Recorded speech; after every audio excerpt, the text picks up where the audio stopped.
Have you ever heard that you need to keep your back perfectly straight when you're performing exercises so that you don't get hurt? My name is Drake. I am the owner of Ground Zero Mobility Training, and let me tell you why that is not necessarily true or good advice.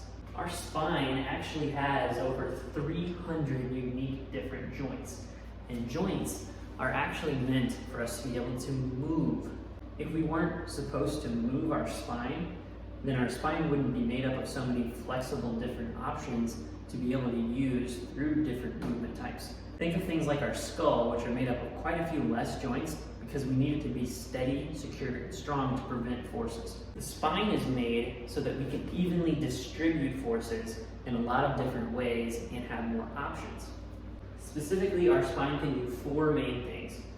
We can flex our spine and round our spine forward.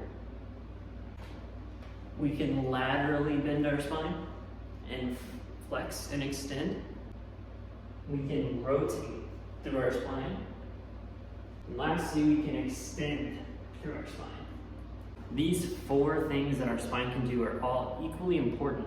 So let me show you four ways that you can start working on strengthening and stretching your spine in each of these different movements. First way we can start to work on flexion is through a Jefferson curl. So you want to have some kind of a light weight. It doesn't have to be very heavy. I'm only going to use 10 pounds, but you can go even lighter to start.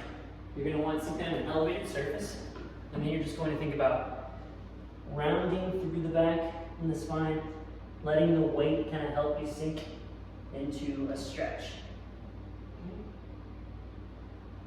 And slowly come out of it, straighten at the top, and repeat.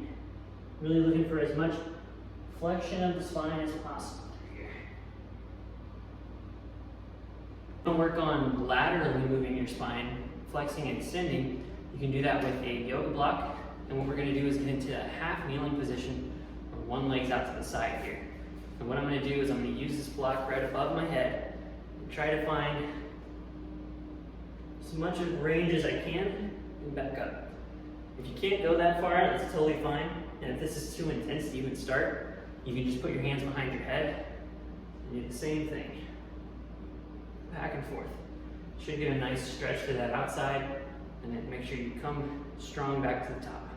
If you want to work on rotation of the spine, you can do that from a quadruped position on your hands and your knees.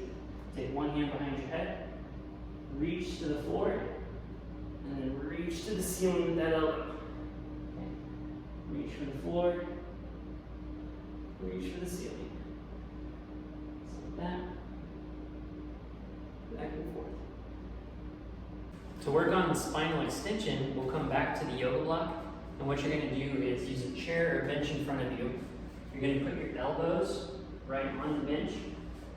Then all you're going to do is think about sinking your chest down in between your arms, trying to find as much extension of the spine as possible. Big deep breath. Right back out of it. You can even try to find some flexion here at the top. Back in the extension. And go back and forth here. Just like that. This is also a great exercise for your shoulder mobility as well. Try these four exercises to see if it helps you move your spine a little bit better and get stronger. If this was valuable for you, I'd really appreciate if you leave a like or subscribe to the channel. We'll be putting out more content like this more often. And leave a comment below to let us know what you guys want to see more of. We do have other resources down below in the description at our links, and you can see our other social media like Instagram, TikTok, and so on from there.